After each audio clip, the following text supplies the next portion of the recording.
Hai rekan-rekan mahasiswa, bertemu lagi dengan saya Barlia Anis dalam materi keempat mata kuliah pengantar akuntansi 1.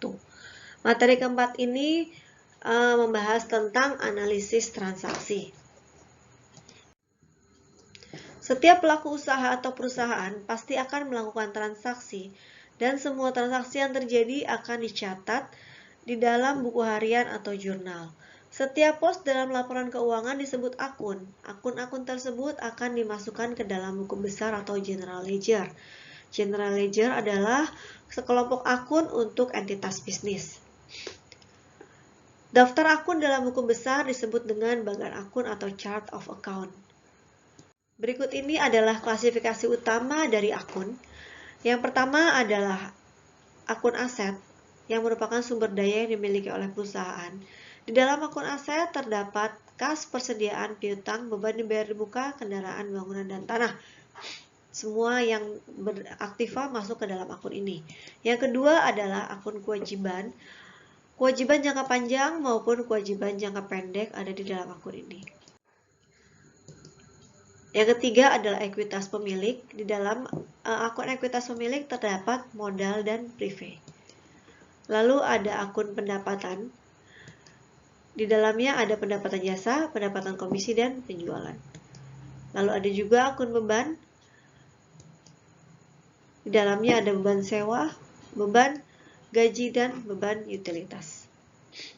Beban itu adalah arus kas keluar yang digunakan untuk mendapatkan pendapatan. Satu akun dapat digambar menyerupai huruf T yang dikenal dengan nama T-account. Ini contoh dari T-account untuk akun kas. Telah terdapat beberapa transaksi. Yang pertama kita akan jurnalkan dulu sisi debit dan sisi kredit. Lalu selisihnya merupakan saldo akun. Dalam kasus ini saldo akunnya adalah 5.100. Ini adalah aturan saat kita mau menjurnal transaksi. Yang pertama adalah akun aset. Jika aset mengalami kenaikan, maka dia ada di posisi debit, dan jika aset mengalami penurunan, dia akan di sisi kredit. Yang kedua, untuk kewajiban, ekuitas pemilik, dan pendapatan. Jika tiga akun ini mengalami kenaikan, maka ada di posisi kredit, dan jika mengalami penurunan, ada di posisi debit. Yang terakhir adalah akun beban. Akun beban itu jika mengalami kenaikan ada di posisi debit, dan jika mengalami penurunan ada di sisi kredit. Saldo normal adalah posisi suatu akun saat akun tersebut mengalami kenaikan. Contohnya untuk aset. Saat aset mengalami kenaikan, posisinya ada di debit. Karena itu aset disebut bersaldo normal debit. Untuk modal, saat modal mengalami kenaikan, posisinya ada di kredit. Karena itu, modal jika mengalami kenaikan akan ada di posisi kredit. Karena itu dia bersaldo normal kredit. Sekarang kita lihat cara menjurnal dan memposting.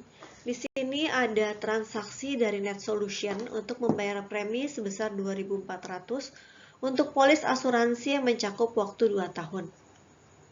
Jurnalnya adalah asuransi dibayar di muka pada kas sebesar 2.400. Dilihat dari format jurnal ini adalah lembaran buku jurnal.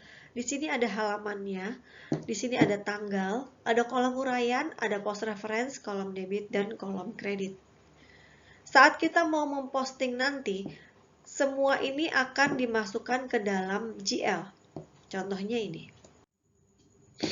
Ini saat kita posting ke dalam GL akun asuransi dibayar di muka. Nomor akunnya ada 15 masuk ke dalam post reference. Halaman di jurnal akan masuk ke dalam post reference-nya di GL. Posisi debit di jurnal akan masuk juga ke debit di GL. Tanggal juga masuk. Post reference ini dicatat untuk menghindari terjadinya double entry. Dilakukan juga untuk buku kas atau GL yang akun kas. untuk GL akun kas dilakukan hal yang sama.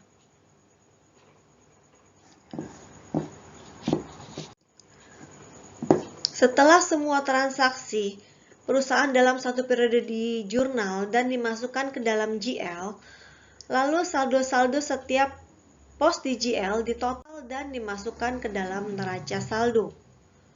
Semua pos yang ada di dalam transaksi masuk ke dalam neraca saldo.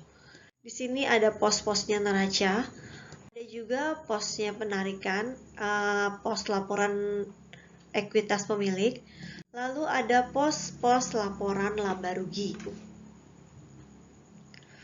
Neraca saldo harus seimbang antara kanan dengan kiri. Di sini terlihat dia seimbang kanan dengan kiri. Jika terjadi ketidakseimbangan pada neraca saldo, itu ada beberapa kesalahan. Yang pertama, kemungkinan ada kesalahan memposting, kesalahan mencatat jumlah, double entry, atau kesalahan mencatat salah satu pos transaksi. Cara kita mengkoreksi kesalahan-kesalahan ini, itu tergantung pada kesalahannya. Jika jurnalnya salah tapi belum diposting, maka cukup dicoret dan dicantumkan judul atau jumlah yang benar. Jika jurnal benar tetapi diposting salah, juga cukup dicoret. Dan jika jurnal salah tapi sudah diposting, hal ini harus dibuatkan jurnal koreksi. Kita akan lihat sekilas apa itu jurnal koreksi. Contohnya pada tanggal 5 Mei, pembelian peralatan kantor secara kredit di jurnal dan diposting keliru. Peralatan kantor diposting menjadi atau di jurnal menjadi perlengkapan pada hutang usaha. Harusnya bukan perlengkapan, tapi peralatan kantor. Jurnal yang salahnya adalah perlengkapan pada hutang. Yang benarnya adalah peralatan kantor pada hutang. Maka cara mengkoreksinya adalah kita membalik yang salah dan mencantumkan yang benar. Perlengkapan yang semula ada di debit, kita taruh di kredit supaya dia hilang. Lalu debitnya adalah peralatan kantor untuk jumlah yang benar. Jurnal yang benarnya. Sekarang kita masuk ke analisis dan interpretasi keuangan. Laporan keuangan suatu perusahaan dari tahun ke tahun dapat kita bandingkan dan kita analisis untuk mengetahui perkembangan keuangan perusahaan dari tahun ke tahun. Ini yang disebut dengan analisis horizontal. Demikianlah presentasi materi keempat untuk mata kuliah pengantar akuntansi 1. Sampai bertemu lagi di materi selanjutnya. Terima kasih.